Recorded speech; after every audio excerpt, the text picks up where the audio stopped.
Okay, तो start करते हैं हीट के बारे में। तो हीट क्या होता है और हीट के बारे में आप क्या समझते हैं? पिछले पिछले चैप्टर में हमने क्या पढ़ा? टेम्परेचर स्केल, ठीक है।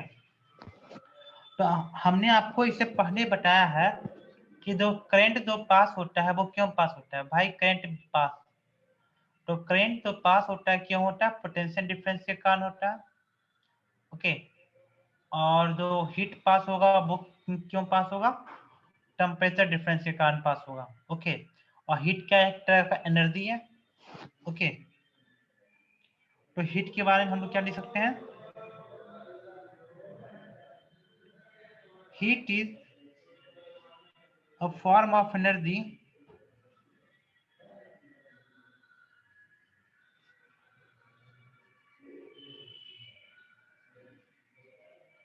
which pass due to temperature difference।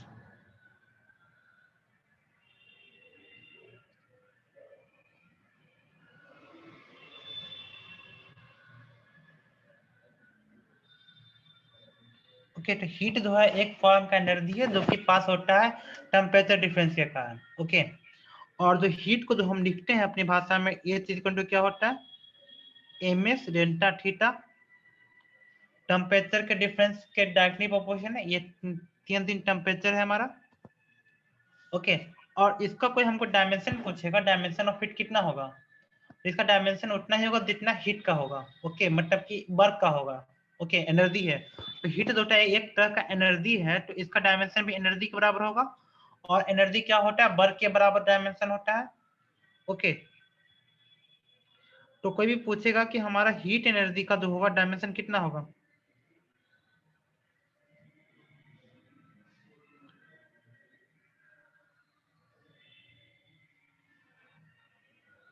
Okay, तो हीट एनर्जी का डायमेंशन भी उतना होता है M N square T minus two. इसको भी हमने आपको एसआई जब हमने आपको यूनिट डायमेंशन पढ़ाया था उसमें एक सीरियस था, एक एमकेएस था। ओके, तो इसमें भी एक दूल होता है, इसको हो जिस यूनिट में इसको काउंट करते हैं उस यूनिट का नाम क्या है आपका? दूल या फिर कैलोरी। ओके, और अच्छा, दूल और कैलोरी के बीच में क्या रिश्ता होता है? तो आपको पता होना चाहिए कि एक कैलोरी इक्वल टू कितना होता है। अगर आपने पढ़ा होगा तो आपको पता होगा कि एक कैलोरी का मतलब कितना होता है? 4.2 जूल के आसपास। अल्टीमेटली आपको यही याद रखना है। ओके, अब देखो हम नॉर्मल बात करते हैं। देखो, अगर आप अभी ठंडा का मौसम है, ठीक है, तो ठंडा के मौसम में जब रजाई से बाहर निकलते हैं तो क्या होता है? आपको जो होता है ठंडा लगने लगता है। ऐसा क्यों होता है? तो इसका यही कारण है क्योंकि जब आप रजाई के अंदर होते हैं तो आपके अंदर हीट है और जो बाहर जो है वो ठंडा है। तो जैसे आप रजाई से बाहर निकलते हैं तो टेम्परेचर आपका ज्यादा है और सराउंडिंग का टेम्परेचर कम है। ओके, तो आपके बॉडी का जो हीट है वो क्या करता है? सराउंडिंग में जाता है, तो इसलिए आपको ठंडा लगता है। तो ये तरह के हम क्या पहनते हैं? स्वेटर पहनते हैं। तो स्वेटर क्या होता है? इंसुलेटर की conductor. Sweater is like the insulator. तो स्वेटर का काम क्या होता है कि वो हीट को जो है ट्रांसफर करने नहीं देता। ओके, हमारे बॉडी से सराउंडिंग में टेम्परेचर मतलब वो उसे पास करने नहीं देगा हीट को। अगर हीट को पास करने नहीं देगा तो दोटा हमको दोटा ठंडा नहीं लगेगा। तो यही स्वेटर का मेन काम होता है। जनरली हम बात करते हैं गर्मी के मौसम में, तो गर्मी के मौसम हमको गर्म पानी पीने की इच्छा होती है, ठंडा पानी। ऑफकोर्स हम लोग चाहते हैं कि ठंडा पानी पिए। ओके, ठंडा पानी पीने का दो रास्ता, एक है कि नहीं, दो नहीं, बहुत सा रास्ता है, तीन रास्ता, चार रास्ता। पहला रास्ता है कि आप मोटर चलाइए, ठंडा ठंडा पानी देगा। दूसरा रास्ता है फ्रिज रखिए, फ्रिज से पानी ठंडा मिलेगा। तीसरा रास्ता है कि आप जो है कोई मिट्टी का बर्तन रखिए और मिट्टी का बर्तन में जो है पानी रखिए तो वो ठंडा रहेगा। ओके, तो मिट्टी का बर्तन का क्या खासियत है? तो मिट्टी का बर्तन क्या होता है? इंसुलेटर की कंडक्टर। ऑफकोर्स इंसुलेटर, मिट्टी का बर्तन एक तरह का इंसुलेटर है। तो बाहर हीट ज्यादा है और अंदर हीट कम है, और इंसुलेटर के कारण क्या होगा, वो जो हीट का जो ट्रांसफर होगा सराउंडिंग से पानी के अंदर नहीं हो पाएगा। ओके, तो उसके कारण क्या होगा, पानी जो रहेगा घड़ा के अंदर रहेगा, जो मिट्टी का बर्तन के अंदर रहेगा वो क्या रहेगा, वो ठंडा रहेगा। तो ये हमारा जोटा हीट है। ओके, ये सब एग्जांपल है इंसुलेटर का कि हीट को ट्रांसफर नहीं करने देता। तो आप हीट क्या होता है वो समझ आ रहा है। जैसे कि आप कोई बर्तन है, ठीक है, कोई मतलब बर्तन है, मतलब कि वो मेटल का होगा, और मेटल का कोई बर्तन है, अब उसको जो है सिर्फ सिर्फ जो है आप उसको ठंडा पानी रखिए, तो सुबह को रखिएगा तो दोपहर तक वो पानी गर्मी के मौसम में गर्म हो जाएगा। ओके, और ठंडा का मौसम में वो क्या हो जाएगा, ठंडा हो जाएगा।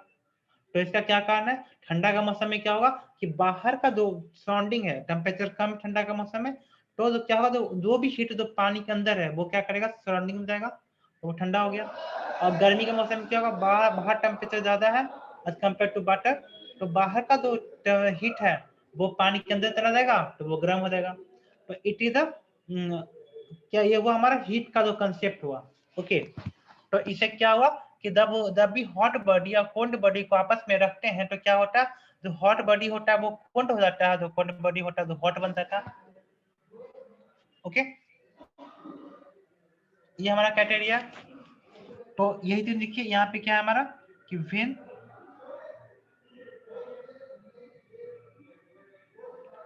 Hot body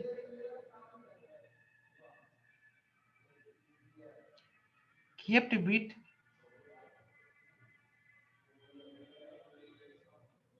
cold body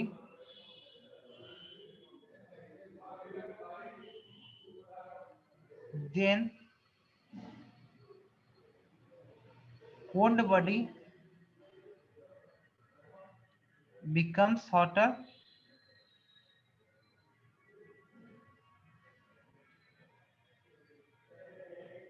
and hot body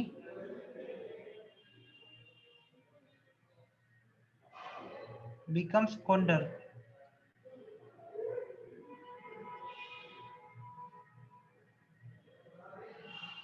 okay, ये क्राइटेरिया है हमारा हॉट बॉडी और हमारा हीट का कि हॉट बॉडी जो होगा वो कोल्ड हो जाएगा, जो कोल्ड बॉडी है जो आपका हॉट हो जाएगा। ओके, तो टेम्परेचर तो हीट का जो ट्रांसफर हो रहा है क्यों हो रहा है, टेम्परेचर डिफरेंस के कारण। Heat is transfer due to temperature difference.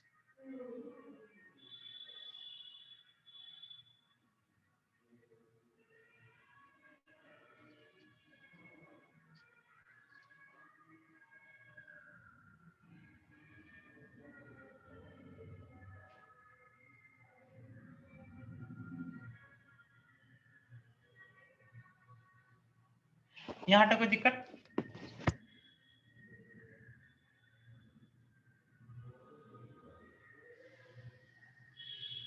यहाँ तक कोई दिक्कत हीट तक?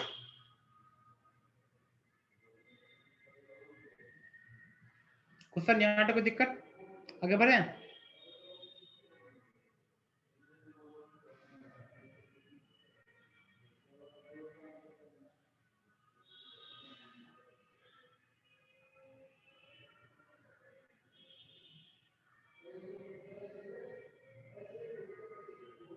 कोई दिक्कत है क्या?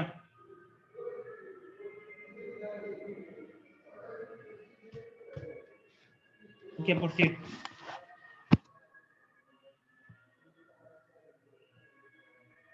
अच्छा, नेक्स्ट टॉपिक हमारा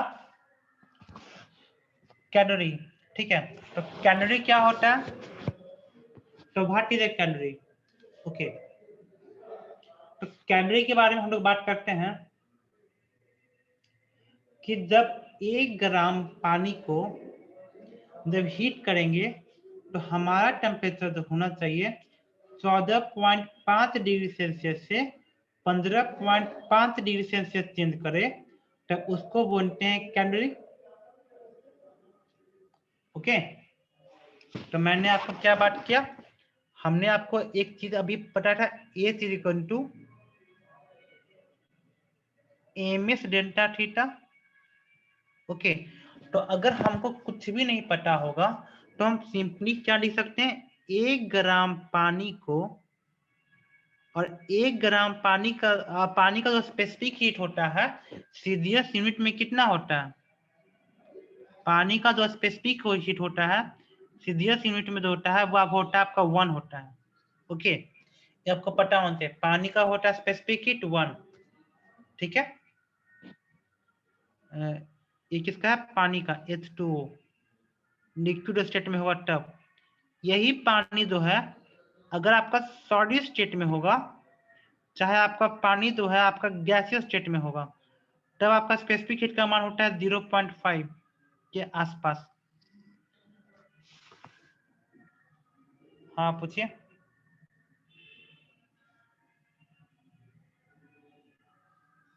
ठीक है, ये बात आपको पता होनी चाहिए। तो अगर कुछ भी नहीं पता होगा तो 1 ग्राम पानी को 1 डिग्री सेल्सियस चेंज करेगा, चाहे 1 केल्विन का चेंज होगा। ओके, तब उसको बोलेंगे 1 केल्विन। अगर आपको कुछ भी नहीं पता होगा तब इतना बोल सकते हैं, लेकिन जो स्टैंडर्ड डेफिनेशन कहता है कि आपका जो टेम्परेचर का डिफरेंस होना चाहिए, कितना होना चाहिए, 14.5 डिग्री सेल्सियस से लेकर के 15.5 डिग्री सेल्सियस। ओके, ये हो गया आपका स्टैंडर्ड डेफिनेशन जो किसी साइंटिस्ट ने बोला। ओके, तो हम उसके बारे में अगर डिफाइन करना होगा तो हम डिफाइन इसी तरह से करेंगे कि किसी भी 1 ग्राम सब्सटेंस को 14.5 डिग्री सेल्सियस से 15.5 डिग्री सेल्सियस ले जाने में जितना हीट लगेगा उसको क्या बोलेंगे, 1 कैलोरी। कोई दिक्कत? तो यह स्टैंडर्ड डिफिनेशन हुआ। और कुछ भी नहीं पता तो आप वही बोल सकते हैं तो मैंने बताया कि 1 डिग्री सेल्सियस, और आप वो डिग्री सेल्सियस को जब आप स्पेसिफिक करते हैं तो वो आपका कैलोरी होता है। ठीक है, तो इसके बारे में क्या लिखेंगे, 1 calorie is equal to 1 calorie is equal to amount of heat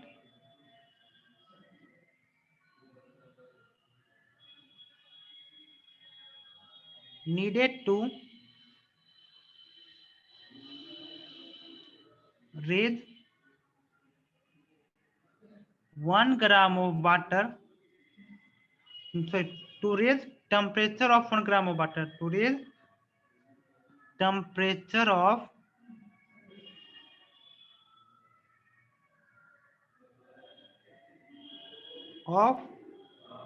1 gram of water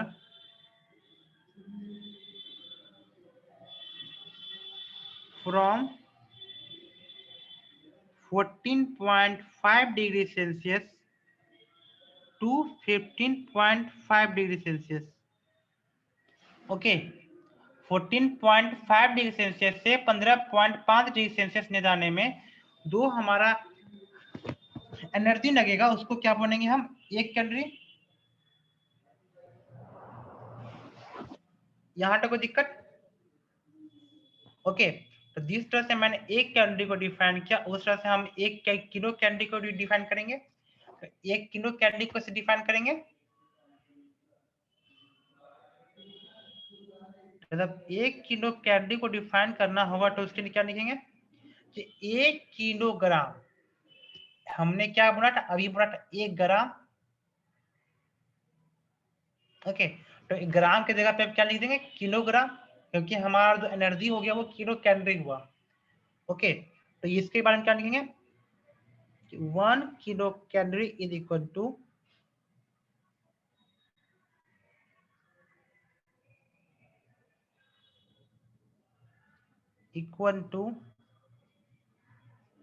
raise temperature of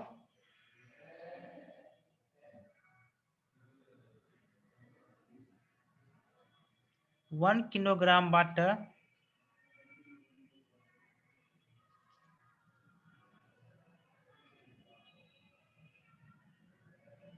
from 14.5 degree Celsius to 15.5 degree Celsius. Okay, तो पीछे में क्या लिखा है, पानी लिखा है। हाँ सही है, हाँ 1 किलो कैलोरी यही होता है कि पानी को होता है 14.5 डिग्री सेल्सियस से लेकर के 15.5 डिग्री सेल्सियस में जाने में जितना हीट लगता है उसको बोलते हैं 1 किलो कैलोरी। ये सब सारा डिफिनीशन वाली चीज है, ये भी पता होना चाहिए। ओके, अब इंटरनेशनल हीट, एक चीज आपको बताना भूल गया कि change in degree Celsius is equal to change in Kelvin होता है। ये आपको पता है, डिग्री सेल्सियस का चेंज रहे चाहे केल्विन का चेंज रहे, दोनों बराबर है। ओके, लेकिन डिग्री सेल्सियस का change is not equal to degree Fahrenheit का चेंज। ये आपको पता है कि नहीं पता है? डिग्री सेल्सियस का चेंज और डिग्री फ़ारेनहाइट का चेंज बराबर नहीं होता।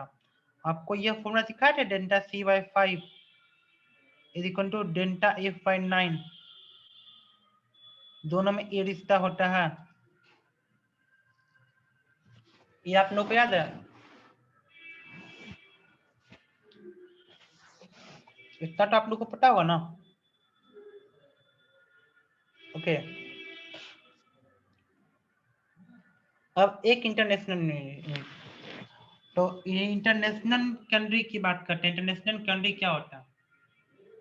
ओके, तो ये इंटरनेशनल चीज है। इंटरनेशनल चीज में हम लोग कंट्री का ही बात करते हैं। ओके, तो इंटरनेशनल चीज कंट्री है, तो इसके बारे में इसका भी डिफिनेशन वही होगा जो हमारा कंट्री का डिफिनेशन है।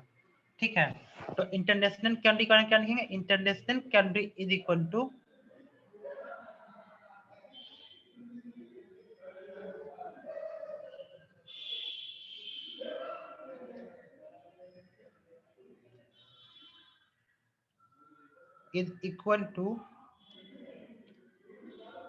amount of heat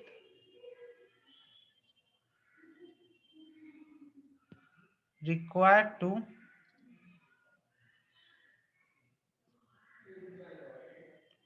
raise temperature of 1 gram of water, temperature of 1 gram of water from 14.5 degree Celsius to 15.5 degree Celsius. Okay, same definition of the country, वही होता है इंटरनेशनल कंट्री। ओके, अब British thermal unit, तो British thermal unit को क्या लिखते हैं? BTU। इसको शॉर्ट फॉर्म में अगर लिखा जाएगा तो इसको क्या लिखेंगे? BTU, British thermal unit. तो ब्रिटिश थर्मल यूनिट क्या होता है? ओके, तो देखिए H is equal to MS delta theta. Okay, तो यहाँ पे जो मास लेंगे वो क्या लेंगे? पाउंड में लेंगे। ओके, और यहाँ पे डेल्टा थीटा लेंगे, वो कितना लेंगे? डिग्री फ़ारेनहाइट में लेंगे। ओके, यही अंतर है, अब कोई अंतर नहीं है। तो ब्रिटिश थर्मल यूनिट के बाद में क्या बोलेंगे हम कि it is the amount of heat to raise the temperature of 1 pound by the 1 degree Fahrenheit, बोल सकते हैं। ओके, तो ब्रिटिश थर्मल यूनिट के बारे में क्या लिखेंगे? BTU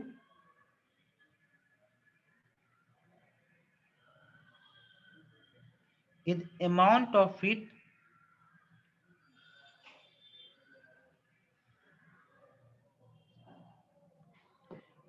required to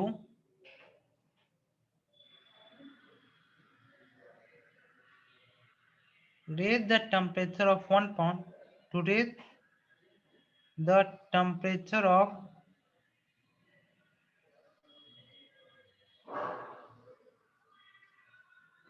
1 pound by 1 degree Fahrenheit, उसको बोलते हैं ब्रिटिश थर्मल यूनिट। ठीक है, और देखो जितना भी रिएक्शन हो रहा है वो कहाँ पे हो रहा है? हमारे सराउंडिंग में। तो सब में हम क्या लिखेंगे? सब में एक चीज कॉमन है, एट 1 एटमॉस्फेयर। सब सराउंडिंग में हो रहा है, तो जितना भी डिफिनेशन है सब में ऐड कर दो एट 1 एटमॉस्फेयर।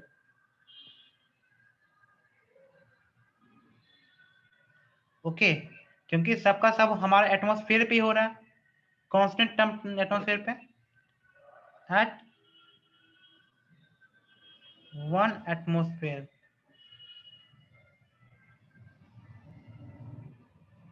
यहाँ पे लिखो at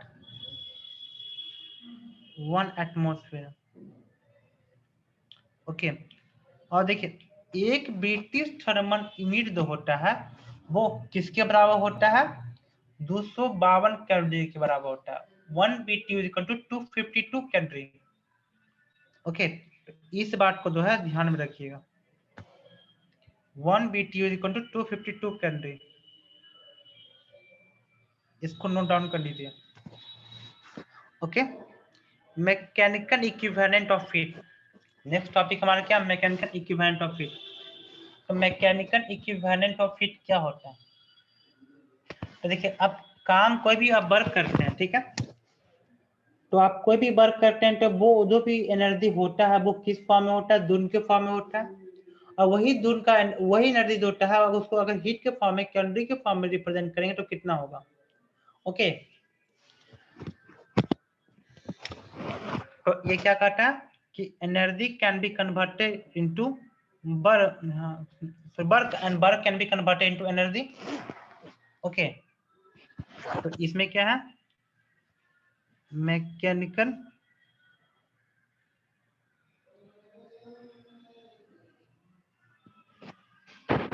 work can be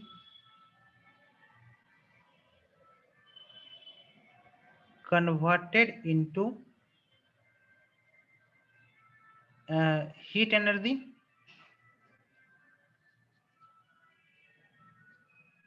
and vice versa is also true। तो vice versa कहने का मतलब क्या होता है, इसका उल्टा। तो इसमें मैंने क्या पढ़ा था कि 1 कैलोरी इज इक्वल टू कितना होता है, 4.2 जूल।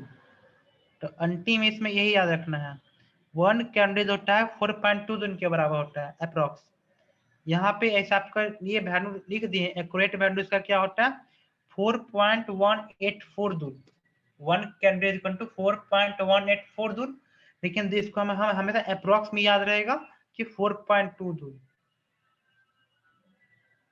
और हमेशा अप्रोक्स में याद रहेगा। क्या दिक्कत है यहाँ तक, किसी को दिक्कत?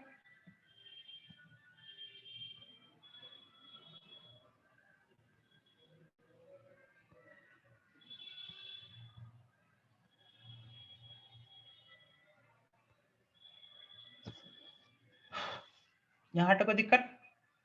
आगे बढ़ते हैं, स्पेसिफिक हीट। नेक्स्ट टॉपिक हमारा क्या, स्पेसिफिक हीट। तो देखो ए इज इक्वल टू क्या आप लोग पढ़े थे, एमएस डेल्टा थीटा। ओके, तो इसी एस को बोलते हैं क्या हम लोग, specific heat.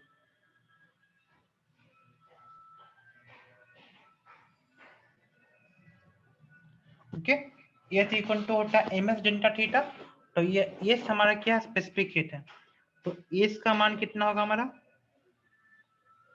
H by M delta theta. S का मान कितना हो गया, H by M delta theta. Okay, तो इसके बारे में क्या लिखेंगे, तो देखो अगर इसका मान 1 हो जाए और इसका मान भी 1 हो जाए, ओके, तो एच का मान होगा वो किसके बराबर होगा, एच के बराबर होगा। तो स्पेसिफिक हीट को क्या लिखेंगे, it is the amount of heat which is required to raise the temperature by the 1 degree Celsius of a unit mass। लिख सकते हैं स्पेसिफिक हीट किसके बराबर है, उतना हीट के बराबर है जो कि एक यूनिट मास का एक यूनिट मास को 1 डिग्री सेल्सियस टेम्परेचर चेंज करने के लिए चाहिए। ओके, तो यहाँ पे 1 डिग्री सेल्सियस बार की बात करें चाहे 1 केल्विन की बात करें, तो चेंज हमारा कितना चाहिए, 1 डिग्री सेल्सियस या फिर 1 kelvin, not 1 degree Fahrenheit. Fahrenheit में टेम्परेचर नहीं चेंज होना चाहिए, फ़ारेनहाइट की बात नहीं करेंगे, वो सिर्फ BTU में बात करते हैं, ब्रिटिश थर्मल यूनिट में। ओके, तो स्पेसिफिक हीट के बारे में क्या लिखेंगे? Specific heat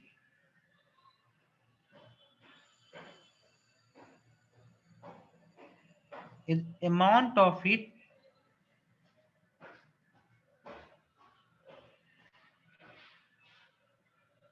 required to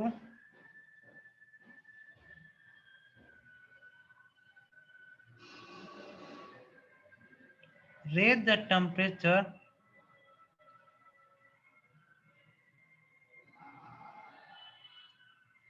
it is the amount of heat to raise the temperature of unit mass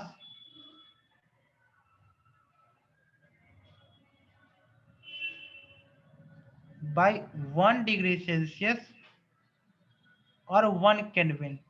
okay, उसको 1 डिग्री सेल्सियस 1 केल्विन चेंज करने में जितना हमको हीट चाहिए उसको बोलते हैं स्पेसिफिक हीट। अब देखो, स्पेसिफिक हीट दो प्रकार का होता है, तो हमारा वर्क या फिर हो कांस्टेंट वॉल्यूम पे काम करें या फिर कांस्टेंट प्रेशर पे काम करें। ओके, एक होता है हमारा क्या, एक होता है एट कांस्टेंट प्रेशर,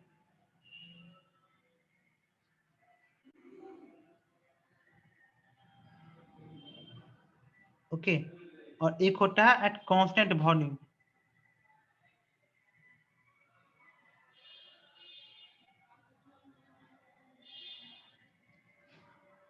ओके, तो जो कांस्टेंट वॉल्यूम का जो बात कर रहे हैं, ये सिर्फ गैस का जो पढ़ेंगे ना काइनेटिक थ्योरी ऑफ गैसेस में, सिर्फ ये उसी में इसकी चर्चा करेंगे। तो अभी जो चैप्टर पढ़ रहे हैं वहां पे हम इसकी चर्चा करेंगे ही नहीं, एट कांस्टेंट वॉल्यूम की बात। ओके, क्योंकि यह जो है हर जगह नहीं पाया जाता, यह सिर्फ और सिर्फ जो है वो गैस में पाया जाता है।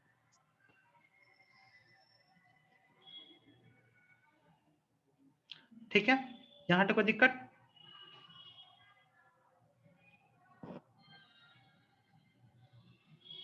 अब यह जो होता है एट कांस्टेंट प्रेशर है, यह मोस्ट कॉमन होता है।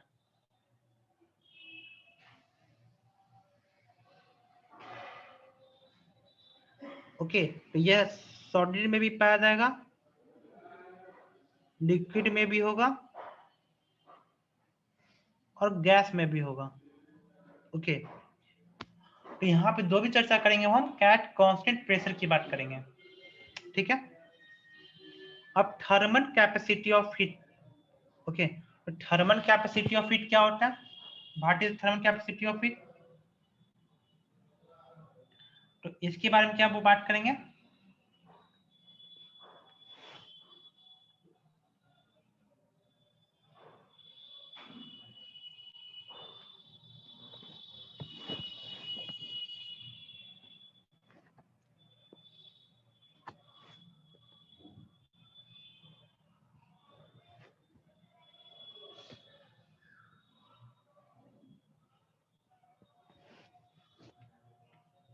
तो देखो, यहाँ पे हमने part H equal to MS delta theta. Okay, तो जो थर्मल कैपेसिटी होता है ना, ये पूरा का पूरा होता है।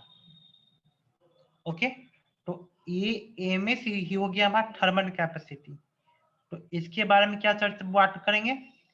यहाँ पे हमने अब मास हटा दिया, तो यहाँ पे क्या होना चाहिए, जो चेंज होना चाहिए कितना होना चाहिए, 1 डिग्री सेल्सियस का या फिर 1 केल्विन का। ओके, तो इसके बारे में क्या बात करेंगे? It is amount of heat needed to raise the temperature by 1 degree Celsius of the whole mass is called the thermal capacity. तो thermal capacity के बारे में क्या लिखेंगे? It is the amount of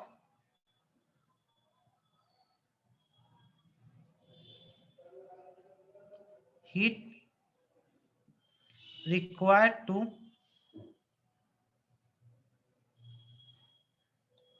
raise temperature by 1 degree Celsius, temperature by 1 degree Celsius और 1 Kelvin of whole mass.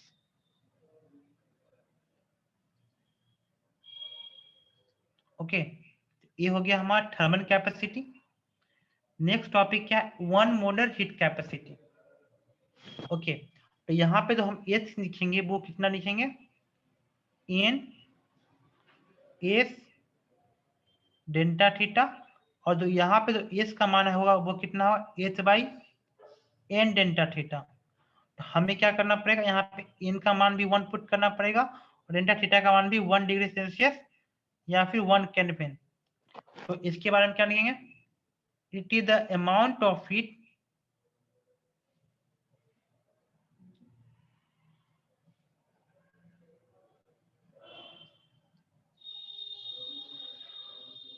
required to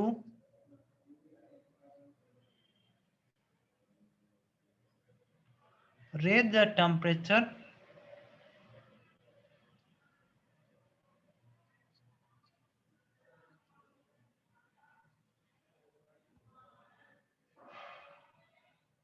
of one mode of substance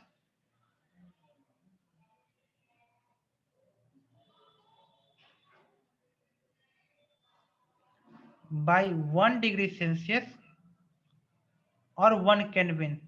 okay, 1 degree Celsius या 1 kelvin का जो change होगा टेम्परेचर का एक मोल substance को heat करने के लिए, उसको बोलेंगे मोलर हीट कैपेसिटी। अब वाटर इक्विवेलेंट ऑफ बॉडी क्या होता है।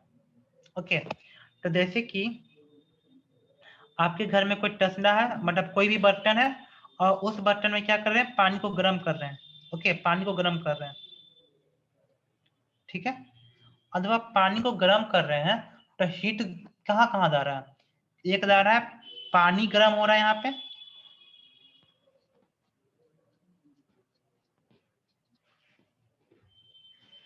ओके ओके, और एक क्या हो रहा है, आपका जो बर्तन है वो भी गर्म हो रहा है, दोनों गर्म हो रहा है।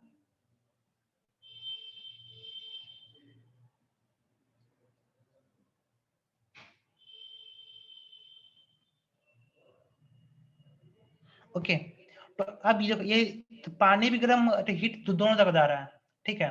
तो अगर ये बर्तन जो होता है वो गर्म नहीं होता, तो पानी का कितना मास के बराबर ये बर्तन को गर्म कर रहा है, यही हो गया वाटर का इक्विवेलेंट।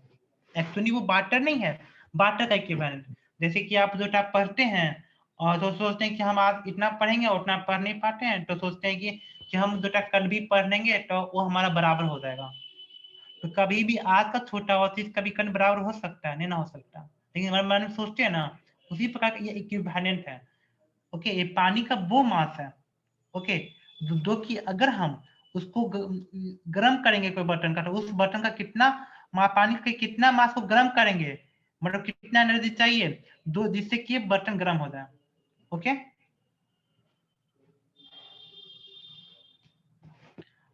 ओके, तो इसके बारे में क्या बात करेंगे, तो देखो, अगर हम बर्तन की बात करते हैं, हम किसकी बात करें, बर्तन का। तो बर्तन की जब बात करेंगे तो यहाँ पे हीट का मान कितना होगा, M specific heat of pot, POT pot into delta theta. और अगर पानी को यही अगर पानी होता तो ये क्या लिखेंगे, एम, मतलब यहाँ पे कुछ भी है इसका थर्मल हीट कैपेसिटी, तो इसका थर्मल हीट कैपेसिटी को एक्स मानते हैं, ठीक है। A mass into specific heat of water, okay, और इंटू डेल्टा थीटा। ओके, तो इसके बारे में दोनों हीट को क्या करना है, बराबर करना है। तो इसके बारे में क्या लिखेंगे, it is the thermal heat capacity of water, thermal heat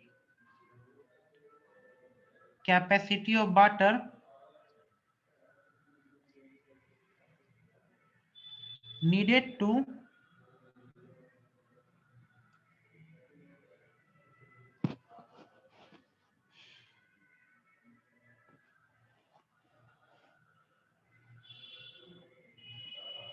sorry, it is a it is a mass of water, sorry, it is a mass of, it is thermal, sorry, it is a mass of water, it is the mass of water